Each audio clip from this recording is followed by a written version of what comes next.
What's up, guys? Welcome back to another episode of Hers and Hers. You already know I am Nik. And I'm Tay. And today we are here with our lovely guest, SoonSun. Hello, hello. Hey, all right, so we're going to do two things first. You're going to introduce yourself, and then you can introduce your drink. Well, Tay, you can give us the details of it, but you can just tell us about your drink. But go ahead and give us a brief synopsis of Soon. Man, okay, I'm really bad at this, but just tell us, like, say if you were going somewhere and you wanted to introduce somebody, but like you were nervously introducing yourself, but you don't have to get the nitty gritty, but just give us a good synopsis where we're like, let me follow this girl on Instagram. Okay, yeah. Well, my name is SoonSun. Been in Atlanta for about 15 years. Originally born in California. Hey. A new entrepreneur. Within the past year, I recently transitioned from a full-time job to entrepreneurship. I feel like the last year and a half of my life has been the most lively and full of energy, and I've been able to experience the most. So yeah, just been in my creative bag lately. That's awesome. Mm-hmm. I love that. So if y'all don't know, Soon owns SoonSun Home and S.S Cosmetics. Yes, S.S Skincare, yes. S.S Skincare. Fire. Sorry. I don't have my notes today, y'all. I broke my phone. But you guys do not understand. She has these candles that permeate the air. No, what? A way that it's intimate. You said the whole vibe. We had a panel discussion this past weekend. Soon was one of our guests, and her candles were burning almost the entire time that we were recording and talking in front of the audience, and like the vibe was right. Yeah, definitely. Sure. You guys like them that much? No, especially that gold candle. I don't remember what it's called. Yeah, but that one. Yeah, you put some good organic crack in that one. I gotta take that one with me and get you guys a refill of that one, by the way. Moves bang, not a refill, girl. You know it's real when you blow it out and everybody in the room goes, what's that? Yeah, literally. Some guy. This is gonna sound absolutely crazy. So some guy came in here the other day, like when we were closing up. And me and Lavelle were in here just like cleaning up or whatever. And this guy literally like sachets in here. And he was like, what is that? And I was like, what do you mean, like, sir? And he was like, what is that smell? That smelly smell. And I was like, it's the candle. And then he was like, I was pointing at the gold candle. And he was just like, well, actually, what's the name of that candle? So I stopped calling it gold candle. It's the Alchemy Collection candle, and the fragrance that was in there is spiced teak wood. Okay, well, spiced teak wood. He was like, what is that? And then I was like, I pointed at it. He was like, no, I need you to show me. Whoa. This man, it got so weird. I can definitely get sucked into a cult, but this is a side note. But the way he called me in, I went over there, and I was like, we're just talking to him about the candle, but I was just like, damn, it brought people in from outside. I'm here for it. I love to hear that. Yeah, I go through a lot of testing when it comes to the fragrances, and every fragrance has to be the one. So to find one fragrance, I probably smell 75, 80 different fragrances. Oh, so you just go through your life smelling all the time? Yep, getting all types of fragrance samples delivered. That's every fire. week. Yeah. I've known you for like a week, and what I know about you so far is that you're detail-oriented and you care. Yeah, actually care. Very like, much so. Everything I've seen you done, bringing the notes to that podcast, like I don't think we've had like one person bring notes. I don't think that I didn't want to be that guy, but I still fuck with the other people. They know y'all are amazing. Y'all didn't bring notes. Nobody has ever used like flashcards, notes, nothing. Nobody, people just even when you came to the panel, just like the way you were dressed, the way you literally carried yourself, like I was like, wow. It was giving panel with 3 L's. Yes, it's a panel. Yeah, I was like, this is not a panel. This is a panel, girl. What is this? And I felt like I had too much to say, and I didn't want to forget anything about the questions for today. So I was like, man, I need to bring some notes. Not to be that person, but when is your birthday? My birthday just passed, actually, January 30th. So not Aquarius. You a whole cool. Aquarius. A whole Aquarius. This podcast is really, it's humbling me. I will say that. Everybody involved and around this is an Aquarius. He's an Aquarius. No way. Lavelle's an Aquarius. We've had like 3 Aquarius on the damn show. The greats.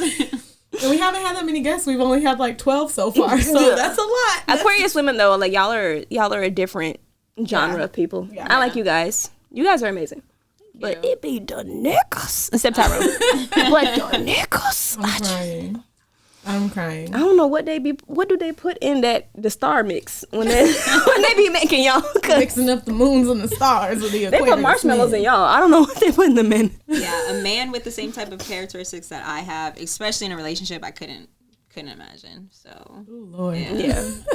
Well, speaking of characteristics, we always make our guests a drink. If you all don't know, if you haven't tuned in before, you know, that's just a big part If of you our don't show. know, now you know. So the drink that we made today for Soon, it's Jameson and fresh pressed apple juice, and then we did a honey rim on the cup. So it's all dripping down. It looks like some cute, like, Winnie the Pooh vibes. So, you know. We gotta start writing down our recipes. We really do, Truly. because people would probably want to do this at home because it tastes amazing. We be putting that Pinterest foot in them damn recipes. This one Tay took from the top of her head. But I think I'm a mixologist or whatever. Yeah. I've been thinking I'm a bartender too. It feels good to know that you can make somebody drunk without them feeling it. facts. That's I scary. feel like that's what is happening okay. with this drink. Yeah. It's way too sweet. But I'm not gonna lie, Jameson is that girl. Yeah, it's good. It's good. We originally were going to use Hennessy because Soon likes Hennessy, guys. If I would have had Please don't Hennessy, I judge couldn't me. even do the show with y'all. Please do I'm not not judging. judge I'm not. Millions of our I haven't listeners had like Hennessy Hennessy, in like I'm 7 sure. years. I'm so sure. So you're not alone here. But we made that. I feel like this is a good drink for you because, you know, you are transitioning from corporate or you have transitioned from corporate into entrepreneurship. And that's a lot about what we're going to be talking about today. And I feel like this drink kind of embodies, like, you know, the sexiness of like a dark liquor. Like, dark liquor is very serious, and it's just like the way it introduces itself to you. I feel like the whiskey keeps it very like classic and old fashioned. But at the same time, it's still different. Entrepreneurship, because you are going to be drunk and you are going to be a mess in the beginning, but it's going to feel really good when you get home. Yeah. And you're not going to have a hangover because dark liquor typically doesn't give you a hangover. Those are facts. I cannot stand by that, but yes. I can. For Yes. me, that's my experience. All alcohol is evil. Okay, so let's get right into it. So we're good. So you are, like I just said, transitioning or have transitioned from the corporate America to the entrepreneurship. And I feel like a lot of people that are watching our podcast and just in the world that will stumble across this will be kind of making that same transition. I feel like everybody's doing as that the right world now. changes. Yeah, since Right. this pandemic, has been a lot of people making that shift from being at a traditional 9 to 5 to working for themselves. And we discussed it a little bit the other night. On our panel. Yeah, and you kind of brought up the topic about like how some of the tools from corporate actually helped you a lot with moving over to becoming a full-time entrepreneur. Mm-hmm. Talk about some of those things. Like, what are some of the tools that you felt like wouldn't be essential from your corporate life that actually ended up playing a big role in becoming like successful in your entrepreneurship? Man, so many things, honestly. And that's one of the reasons why I really despise when people try to talk down on full-time jobs or corporate positions, because so much of what you're learning and applying in those positions, you can apply to your own life and to your own businesses. Specifically for me, I gained a lot of confidence in the position that I was working in to know that, I can run my own company and my own business.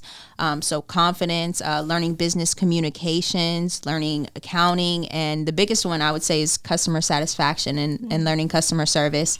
I feel like a lot of entrepreneurs in these times, they don't even get us started. Yeah, they don't really They're like, DM me if there's a problem with your order. Right. It's They like, don't oh, understand fuck. customer service and customer satisfaction, and that's such an important part of running a business. Yeah, it's pretty integral. Mm-hmm. I feel like one Absolutely. thing like 9 to 5s also teach you is how to really be good at strategy. Like when it comes to just like you said, like organizing your life and having some type of like uniform with Definitely. what you're doing on a regular basis. I feel like a lot of like present day entrepreneurs don't really understand that when it comes to like business, they just kind of go for it because everybody online is doing It's it. very action based, which Literally. I think is good, but you have to have that balance, like Yeah, you're saying. I feel like you definitely need a plan when you're doing that because you're literally raw dogging life. And it goes from you working from 9 to 5 to you working 24/7. Exactly. So it's like if you don't have some type of formula or strategy, you're just out here flailing.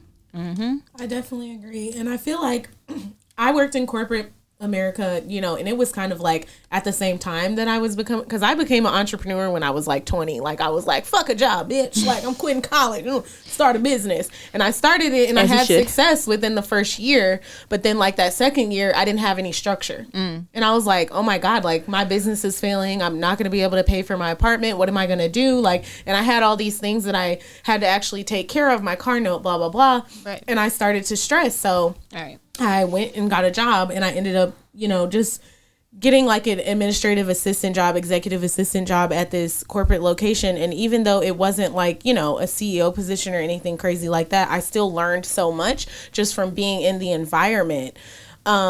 And the main thing that I learned is like, I don't want to have a fucking boss. Like, I don't want somebody bossing me around 9 times. And I don't want to be the type of boss that I had. Mm-hmm. I had the type of boss that was just like asking me to do random busy work and stuff like that. And I was like, nigga, little do you know, I'm actually writing down all the notes from your meeting earlier. You didn't even ask me to do that, dumbass.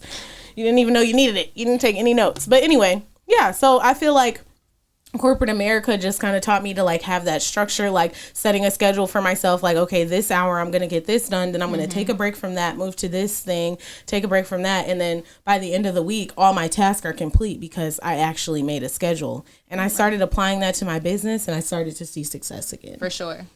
So I feel like people need to hear that. Like, they need to hear like that what they're learning at their jobs or their 9 to 5s can be applied, because I feel like a lot of people get down. They're like, I'm so used to like this money coming in every 2 weeks. I'm so used to like, it really, having this. I'm so used to having like assignments that I'm given and then getting, praise for finishing that assignment, or like hearing good news from a client. Like, I don't know what to do when I'm moving into entrepreneurship and nobody's clapping for me. Definitely. You had to find purpose and validation outside of that. And that's the hardest part about transitioning to like freelance work, entrepreneurial work. Like, I've been freelancing for a long ass time, but I was raised by entrepreneurs. Like, when I was raised, my mom and my dad had a 99-cent store called Nikki's 99-cent store in New York. Like, right there in Yonkers. So it's like they had a whole store named after me, and then when we moved to Atlanta, they started their own transportation business. So I've always been in that type of environment, which is kind of why I feel like I couldn't work. I wouldn't say I necessarily can't work a 9 to 5, but because I've been a creative entrepreneur for the last few years, it's kind of hard for me to transition back into that work environment. Definitely. So I'm trying to figure out how to do that, because I really do, like, I feel like it's very dope to see people working their 9 to 5 and also working on their dreams. Mm-hmm. I'm not agreeing with capitalism, but I'm just saying, we're living in it, so we have to figure out how to work exactly. It. You have to work, you have to figure out how to make these lifestyles cohesive with what you actually want. And that's what that's what we were talking about on our panel on Saturday too, like making sure that your dreams are practical and your action, and they're plausible. So it's not saying that you can't dream, like wishing on a star or anything like that. It's the whole premise of doing what you can with what you're able to, with what you have and your current resources. And that's why I feel like it's perfectly okay to have a 9 to 5. You have to figure out your schedule to really make sure that you know how that's going to work for you. And I feel like that's how so many people get so overwhelmed. They just try to juggle everything at once. And I'm like, no, bro, you can slow down. So how did you like manage like the situation, just strictly talking about like finances? Mm-hmm. How did you manage like not getting that check every 2 weeks or every week, or just that constant steady income? I think the biggest thing, especially when you have a startup that you're investing in and that you want to see take off, is having multiple sources of income. I would have never left my job if I didn't know that, I have a hustler's mentality. I'm going to figure out how to get it no matter what. And I knew that, okay, maybe if I started this business and I didn't get the sales that I needed to take care of all of my finances one month, that I would be able to go to another avenue or another lane and make sure that I was good regardless. Absolutely. So that's the biggest thing, man, is multiple sources of income. That's exactly what I was saying, how most people just go out there on a limb, and I'm like, bruh, you gonna be homeless. That's not, even if if you start like off, that, but even if you start off like, okay, I have my 9 to 5, but I'm gonna drop these candles and see how they do, and I've only sold 5 candles a week for the past month. Like, okay, that's pretty good. How can I drive sales up to 10? And then how can I move from 10 to 20? And then how can I move from 20 to 40? And now I'm selling 40 a week. Okay, I feel comfortable. Like, I can quit my job, or I just signed this deal, or like, who can I sit down and who can I meet with to make sure that my candles are in their storefront? Like, how can I, all those different things. You really do have to, like you said, have a hustler's mentality. Like, you have to think of shit that, like, is not being presented to you. That's what I feel like. You have to have a vision, and like people are going off of social media. Like just because so and so, just because Big Booty Judy can restock her Miracle Drops. Who the fuck is Big Booty? You don't know Big Booty Judy? That's a person? I thought that was like a fucking made up thing from that movie ATL. Miracle Drops. I'm dead ass. Oh my god, blown right oh now. My god, no, you're not. You don't know who Big Booty Judy is. That's a person. Have you ever heard of Super Scent? Yeah. Okay. Yes. I've heard. That sounds familiar. Okay, you guys don't know. These are people from off of Vine, but So have you heard of the crayon case? Is it like a palette? Do you live under a bridge? Is it a palette for your eyeshadow? It's an eyeshadow palette, but I've heard of that. She got famous. She's from New Orleans. Yeah, she got famous. Super Scent. She got famous. Oh, her name is Super Scent. Yeah, but she kind of came up with her friend who is Big Booty Judy. She's an entrepreneur too. But Big Booty Judy has created a multi-billion-dollar empire off of her doing Miracle Drops. But I was saying that because she has manufacturers and she's able to push out her supplies and all that, she has fully staffed and everything like that.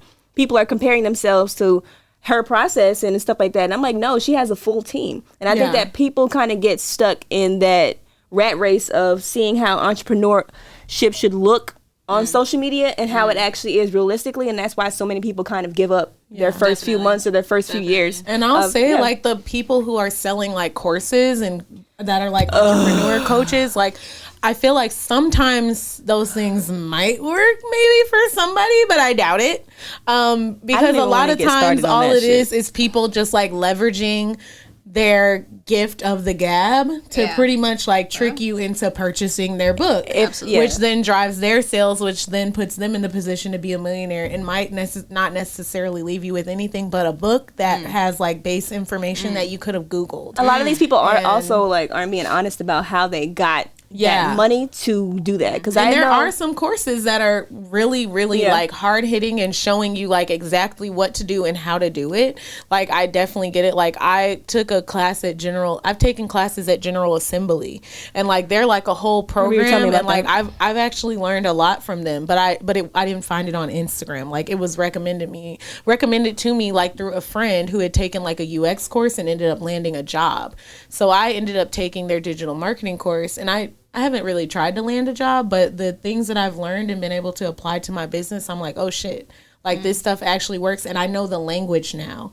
I think it's really important to like have the language so that when you're having those meetings with people and when you're shopping yourself out to other people, like you actually sound like you know what you're saying. And that's exactly you can do the work all day, but if niggas don't believe you're gonna have to know how to be in those spaces, and I don't think a lot of people think about that. Do you have anything like in particular that kind of like grinds your gears when you see it online? When people compare, like, when people are like, oh, I wish these sales on on every entrepreneur, and it's like they're sending out. First of all, people do this stuff that irritates me.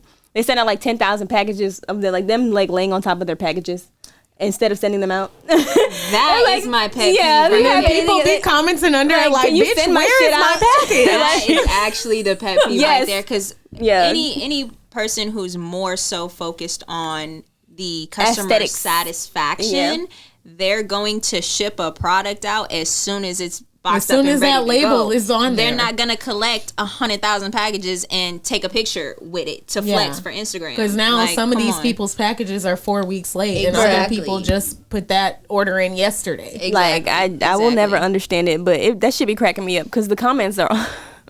Right. I'm so glad you said that. The comments be killing me, because I'm not necessarily an entrepreneur. The business that I have, I do like hair consulting sometimes and stuff like that.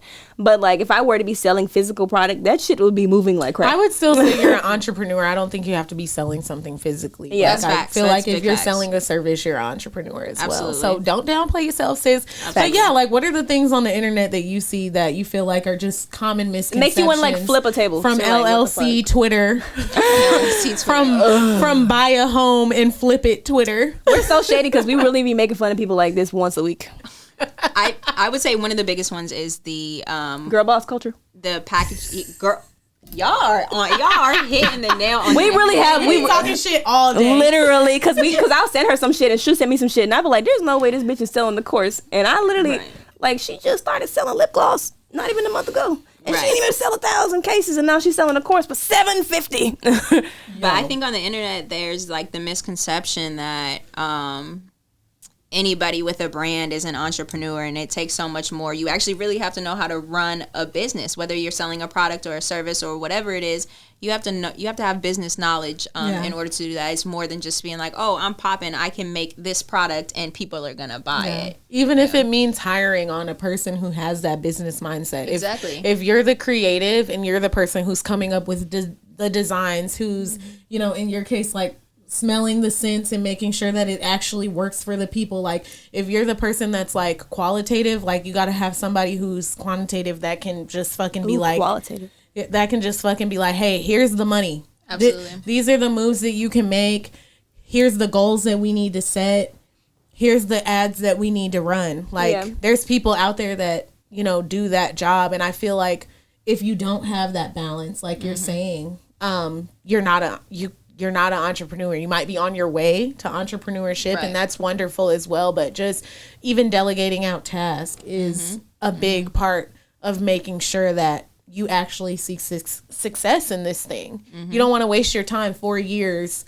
You got a brand and you just lit as hell on the internet and you posting colorful ass pictures and doing photo shoots, paying $400 for no reason. I just seen a whole thread about that. This lady was talking about the entrepreneurial do's and don'ts, and she was saying that when she had first started her business, she almost damn near went broke from just creating content.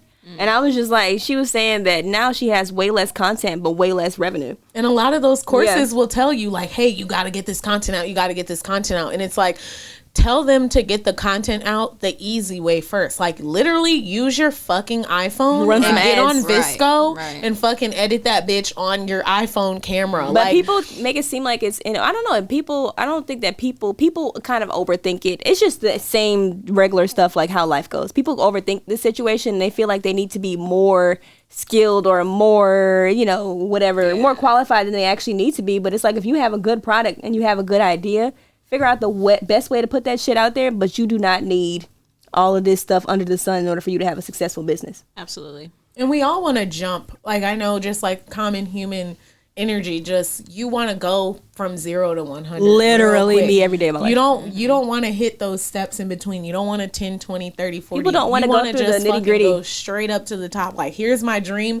Why didn't it happen yet? It's so hard to sit in that reality nowadays, though, because of all the social media stuff. But I don't know. People are like, oh, people don't show the nasty sides and stuff. And I'm like, you don't need to see that to know that people had to struggle to get to where they have to go. Absolutely. And I don't feel like you necessarily have to be transparent with all your struggles and your milestones and your hiccups in your life in order for people to really respect where you're coming from as a business owner or just as a person. And I feel like that's the problem. People are like, well, they never show the ugly side of stuff. Do you really think that a single mother who literally had to get all these loans out and painstakingly work in a warehouse and do all of this shit with the rest of her team, do you think that didn't take any hard work? Do you just think she just woke up? I don't have time to show my struggle because I'm literally living in it. I think mentally people like to glorify things. Yeah. Like someone on the internet says, oh, this is an entrepreneur. She's doing all these great things. She doesn't have to deal with any type of issues or any type of situation, whether they look at a music artist, a celebrity, or a model, or whatever it is, they glorify the situation and just don't realize that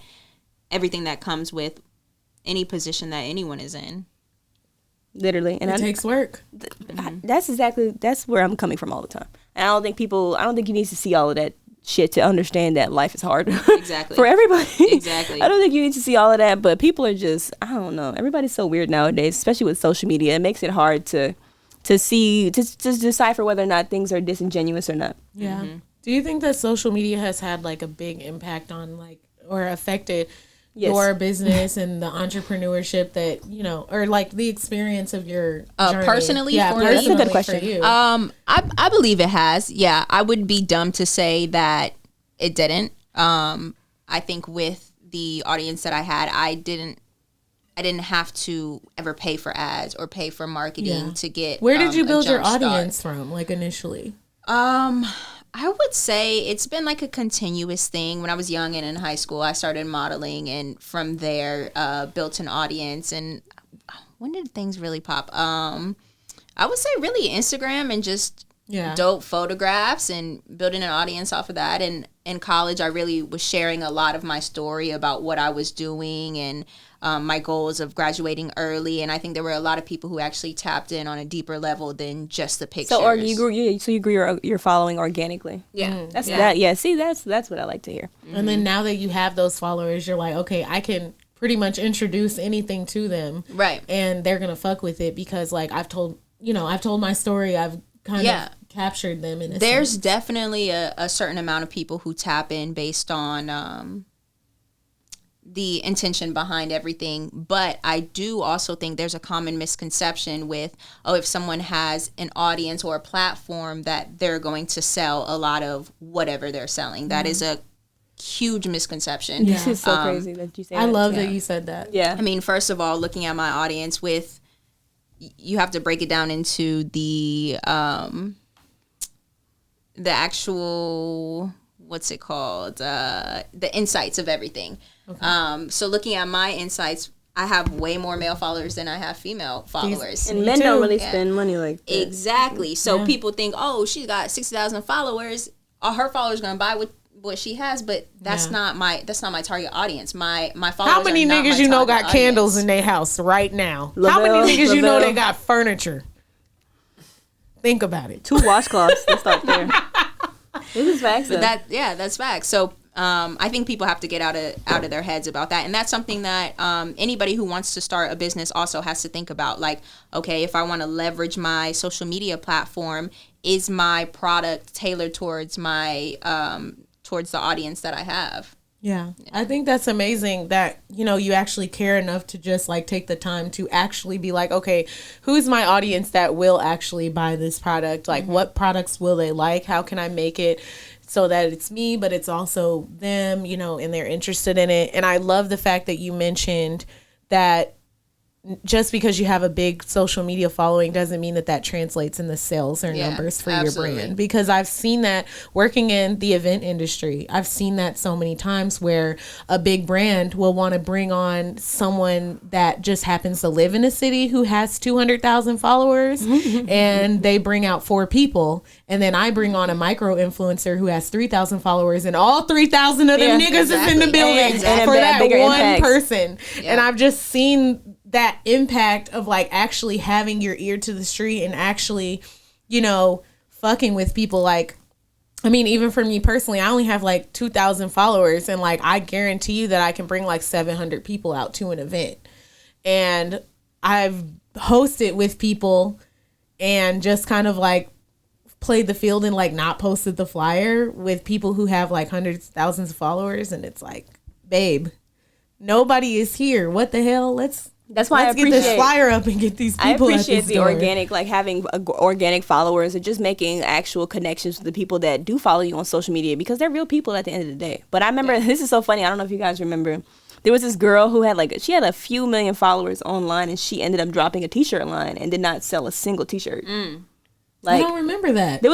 She's white, but I remember that. you ever heard about that? Yeah, she had like a few million followers and did not sell anything. That's crazy. Nothing? She did not move any product. She thought that she could drop this line with no real promotion and just, sell. Was the t-shirt actually good? The t-shirt wasn't bad. It wasn't mid at all. It was just, I don't know what it was. I guess it was just her. That's probably not what people wanted to see from her. Yeah, so it's like people just weren't moved. I don't know if she bought her followers or something like that, but people just did not fuck with her brand. And I was just like, that's so crazy. So she was like berating everybody on her Instagram, like, you guys don't fuck with me, that this and this. And I was just like, you probably don't know your audience. Yeah. Right? Yeah. And I feel like that's what happens a lot of times. How do you get to know your audience though? Like, just for the people listening, so you have 50,000 something followers and you said most of them are men. Like, how do you know which of those followers are going to be interested in my brand? Because your brand pages also have good numbers. In my opinion, I think, that you have a couple thousand followers on each of those pages and it looks like your content is really, really good. So like, how do you know who those followers are and like what they like? Are you putting out surveys? Honestly, I feel like the products that I drop or my branding and content, it's not necessarily based off of my followers. I had to realize that in order to scale my business to where I wanted it to be, I had to go outside of just my social media reach. When I first launched the skincare, that was more of a female-dominated audience. And then I did see a lot more success when I dropped the home goods, because I feel like it's more unisex. Yeah, it's for everybody. Yeah, exactly. And I tries did have to have a home. Yeah, I had But people are getting more followers. into that type of lifestyle too nowadays. Even men. Yeah, like I'm seeing men do get ready videos where they're cleaning up, and I'm like, Yeah. They saw that the bad It's a bitches whole will come. lane. Yeah. It's a whole if you lane. clean it clean. bitches will come. Yeah. Okay, that's really cool. And honestly, the candle just smells so damn good. It really does. Like, whoa. I feel like if you're appealing to Lavelle's demographic, you'll sell out immediately. So, yeah. I mean, I plan on getting some candles for my boyfriend. I'm gonna buy him some. He loves the smells. And the other day he was like, "Oh, it smells good in here." So I'm like, I didn't say nothing. I didn't tell him where the candles was from yet, but he gonna get them in the mail. period. You know what I'm saying? So, yeah, I'm excited about that. Do you have any other things that you want to share that just have kind of helped you on your journey? On my journey in entrepreneurship. Yeah, and just life. Yeah, I would say one of the big things that I wish other entrepreneurs understood is that you do have to be your own biggest supporter. I think it's easy to take things personal when someone close to you doesn't want to support you. That's good. Even though it feels so personal, because this is my product, this is my dream, this is my company, and if you love me, you care about me, you should support it. You can't take it personal. You can't be mad. You want to be mad, but you can't be mad because So your friends and family aren't always your target demographic. Facts. Your audience. Absolutely. Exactly. Yeah. Exactly. And you can't be mad at that. Your 50-year-old uncle don't want to buy a candle. He don't care about candles. He want a grill, girl. Right. And That I can't man be is mad at him at the for gas that. station purchasing incense right now. Yeah, for I was on $1. Twitter. I was on Twitter. Hello. We were on Twitter talking about this too. People get so mad when you say that. When your family and friends aren't necessarily always your audience. Like, yeah, Exactly. you should, when you're thinking about business or being in business, you have to think about expansion and actually reaching a different demographic. And it won't always be your immediate circle, but that doesn't mean that they don't like you or they don't support you. Exactly. Do you feel like in-person networking has a big impact on brand growth? And I think it does. I think that I didn't think that at first, but as I progress and grow with things, I do feel that way. I feel like people really buy a product more when they can connect with the brand itself and where it comes from and who made it. Absolutely. And I can definitely agree with represents that for sure. it. Yeah. Because there's definitely lots of girls I follow on Instagram and Twitter, and they'll sell something. I'm like, girl, let me go buy this. Girl, Yeah. like, bitch, let me find out you selling this. And that's what I realized too. Like even with building your audience, as an influencer, just as a what's the word I'm looking for? Just as a social media person or whatever. It's so easy to get lost in translation of having a lot of followers, but building those organic connections with people, having those conversations. I realized that just from me talking, we'll do stuff, or we'll have events, or I'll be walking on the street and somebody will come up to me or somebody will say something to me, and that's just based off of me just talking to them online. Yeah. And you know what I'm saying? Yeah. There's lots of people I'll meet in here, and I'm like, I'll have something intimate and they'll pop up. But it's knowing how to nurture those relationships with people out, online and offline, they matter a lot. Yeah. And I think people just kind of dubbed the whole thought of really networking. And I don't think, understandable. yeah, It's easy to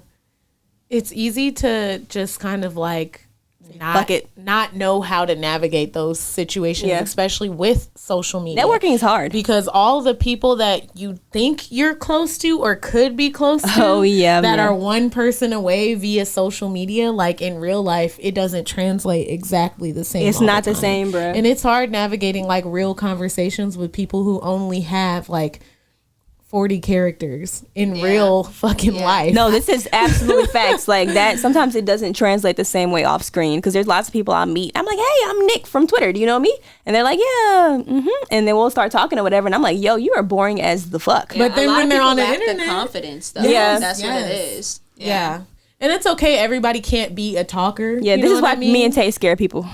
We be fucking chatting it up. And then man. don't let us go somewhere where we're actually might be meeting people for the first time. We just having a good ass time. You can ask Tay, I'll go somewhere and dance. I'll dance with a stranger. I'm like, girl, you look cute. Let's dance. You know what I'm saying? Just anything. So it's that doesn't come so naturally to people. And I think that one thing we should do as people is just like recognize different other intelligences and talents. Like being charismatic, being able to work a room, that's a talent. Absolutely. You know what I'm saying? Being able to have that acumen for business, that's a talent. Being able to even translate or even to even like share the 9-to-5 lifestyle and have that translate to how you're working as an entrepreneur, like that in itself is a skill. There's people who have had 9-to-5s for 40 years. And they love it. Like, and that's okay. You know what I'm saying? Like, their thoughts and ideas of fulfillment are just different. Yeah. And that's not a problem. So, I mean, if you're listening to this and you work corporate or you're an entrepreneur, like, and you don't want to combine the two, that's fucking okay. Yeah, you really don't have to. Path is not the same. Right? Yeah. But it's amazing to see that you're a successful entrepreneur. Like, that's so dope. Thank you. That's very dope. Especially since people get so scared just to leave their 9-to-5s. Yeah. Oh, it's scary. That's probably the scariest thing I've ever done in my life. Like, I cried. What kept you going, like, in the midst of that? Crying helps me. I mean, I definitely cried when I like turned in like my 2-week notice. I just fucked up. I already know. Yeah, I was so attached to that company. Quitting like, is breakup. So much. Quitting really, like, yes. Yeah. What was your question though? I'm sorry. I was saying like, what helped you like stay afloat in the middle of that transition? Because that would have had me like crying and throwing up. Man, I think being around other people who were entrepreneurs or hustlers who could give me the right advice. I remember one time specifically, I was stressing. Like, man, what am I gonna do? Like, how am I gonna make this work? And I was talking to one of my homeboys about it, and he's like, yo, before you were stressing, but you were doing it for somebody else, and you were doing it to make somebody else dreams happen. And now you're stressing for your own self. Okay, homeboy. And I was like, okay. Not a man giving good advice. Right? I'm telling you. That nigga knew something. That stuck with me, though. That stuck with me. So just being around people who are hustlers, who are like-minded people, exactly, who can just kind of like drop you words of encouragement or give you some insight because they've already been through it or they're going through it. Yeah, that emotional support really words cannot explain what emotional support can do for an individual. Yeah, absolutely. A lot. Yeah. So I definitely, especially during a difficult transition like that, do you feel like your support system has kind of strengthened now that you've created more of a foundation for yourself in your business? Do you feel like you know who's really there for you for real? Oh, absolutely. Absolutely. I mean, starting a business, you obviously weed out the people who really care about you and who don't. And it's not always about buying products when it comes to support. Like, support comes in so many different ways. Sharing a post. Showing up to an event. Exactly. Like, now you don't have salty. To. Please continue. Like, yeah, you don't have to buy somebody's product in order to support. But I do think it is about, like, using your resources to show love and show that you want the best for someone. You don't cost a nigga nothing to show a nigga really love. Key. Using your resources, whatever that resource may be, whether it be your voice, using word of mouth, telling a friend to tell a friend, or just like always, bringing that person's name up in the room or bringing up their business in the room, Yeah. That's one thing about Tay, y'all. She gonna name drop. She be like, oh, I got a friend that do blah, blah, bitch, blah, I don't blah, even blah. really gotta know you. If I know what you do, I be the same way. I'm like, you want a crochet dress? I got a homegirl that crochet. Like, everybody, my homegirl. Literally. Homeboy. Yeah, man. But that does really go like a long way, and I think that's the problem. That's what irritates the fuck out of me when it comes to support. Because people think support is, you don't have to buy something for me or bring me lunch every day or XYZ. Like, or, you know what I'm saying? Like, that looks different for everybody, and I think that people are so used to things looking so uniform when it comes to supporting their friends or showing up for other people interpersonally, that they fall short of even doing any of that for the people that they care for. And I'm like, caring for people and being considerate of other people, it's so subjective. It looks differently. Absolutely. You know what I'm saying? And I might not be interested in some of my friends' clothing lines, but you best believe I'm going to share a bitch post, or I'm going to make sure I'm in her comments to boost those engagements. Or come to the pop-up exactly. shop. You know what I'm saying? I'm that type of person. So it's like, I might not be able to buy this, or I might not be interested in doing this, but I'm going to show you that I care for you in any capacity. And I feel like people need to be more open-minded when it comes to showing up for people. And I think they don't really know what that looks like. And that's why people lose so many friendships. And it's like, it doesn't have to look like everybody else. And it doesn't have to be so emotional either. Like, honestly, like, people just like, whoa, like, it's okay. Like, I guess emotions are a good thing, but like at the same time, it's like, really, like when it comes to support, it doesn't have to be emotionally They make it driven. yeah, it's not rocket science. Sometimes it can even be self-driven. Like sometimes I support people off the pure strength that I know I'm going to need some shit from them. And that's okay because they gain and I gain, and I understand where my value lies, and I understand where their value lies and how we can exchange. Mutually beneficial. Exactly. That's what Issa Rae said, networking across. We talk about this like once a month. But that networking across, that shit comes in handy because there's lots of people I went to school with who might have been interested in something at one point in time. Now they have big ass businesses making lots of money and they might need me to do something for them. But it's just like we have that, you know, that little like idea in our heads about each other because we know and we've seen, you know, each other working to come up to be where we are right now. So it's like if I have a friend that does videography and I'm able to provide content or do content creation, let's collab. You know what I'm saying? It's just that simple. But I think people just don't know how to really enter or exist in mutually beneficial relationships. Right. Everything has to be a shift of a power dynamic or them, you know, trying to be on top of something. But it's not that difficult. It's not rocket science. Like just be a good friend or just try to build a relationship organically, but people really just or a good acquaintance, whatever. Like whatever literally you are to that person, you know, just homie, lover, like friend. You said, give your best effort to use your resources. Give your butt for your resources. In that person's favor, and eventually it'll come back to you. Absolutely. I feel like a lot of times, people kind of have like these entrepreneurial. It's a big ass word for real. That's a big word for Elmo. Entrepreneurial love languages. Oh, whoa! I never heard of that before. I like that. Just made it up. Damn. I feel like for me, my entrepreneurial love language is showing up. Like I want my friends, my family, and my people that are just my customers. I can definitely see that. I just want them to show up. Like if I have a pop-up shop, like even if you don't buy something, like if you fucking come, I'll probably end up giving you something small. I always have something to offer. So what do you guys feel like your love languages are when it comes to this is a cool getting question. that money? An entrepreneurial love language. How are you doing at the same time as me? This is a good question. That is a good question. Damn, I feel like having them good ass questions. Not you having bitches stuck. Right? Oh, wait. But I do feel like what we were saying earlier, it comes in different forms for everybody. I have one friend who's a flight attendant and she takes my candles everywhere she goes and lights them and tells people about them. That's like, amazing. That's a whole not international love. Yes. That's amazing. Yeah, that's amazing. So I feel like it's different for everybody, or maybe it's a friend just maximizing your resources, whatever resources you have, to show love and support. To me, that's a love language. Yeah. What about you, Nick? I feel like for me, it's like definitely. Well, you know me, I'm not a one love language type of nigga. But for me, choose one today. I probably say like when I guess it's, to me this is a little bit like a both, but when my friends shared things, or like when I used to do like heavy influencing stuff, I would have friends who would give me genuine critique about my content. And they would be like, hey Nick, I love when you post stuff like this, but would you mind doing a little bit slower, or would you mind being like, you know, like really vocalizing what you're using, or could you give us a step-by-step of what you're doing? And just to know that people care enough to watch what I'm doing to even give me critique means a lot to me, and it matters a lot to me. So just people that show up by being interactive with my content, even if it's not for them. Because I've had men, you know, like give me comments about what I'm doing, and I'm just like, damn, like, how you watching a whole eyeshadow tutorial or hair tutorial, and they're like, hey, how do you use that oil or something like that? And I'm just like, damn, this matters a lot to me. So just interacting with me or just showing love on my post or stuff like that matters a lot to me. Yeah, constructive criticism. Yeah, I love constructive criticism because I'm the type of person to where I overthink. Help a bitch grow. Yeah, that's how I am. I like people who like to pour into me. So it's like if I have a friend that's like,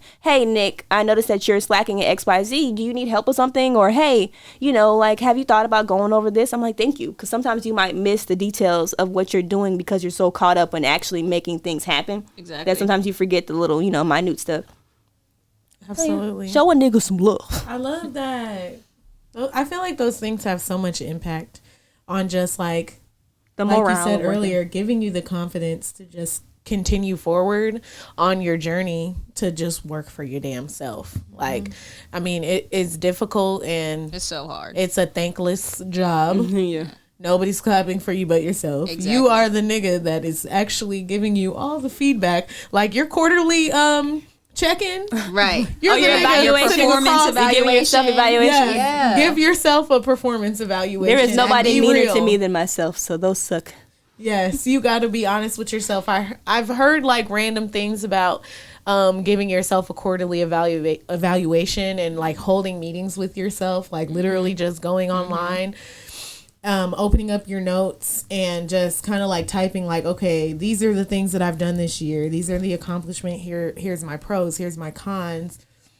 And how just like having those little moments with yourself and just like implementing those when you start to bring on employees and delegate task out, just like make a huge difference in, you know, how you process things and move forward. And then you actually have record. Absolutely. You actually have record of, you know, how you're moving forward.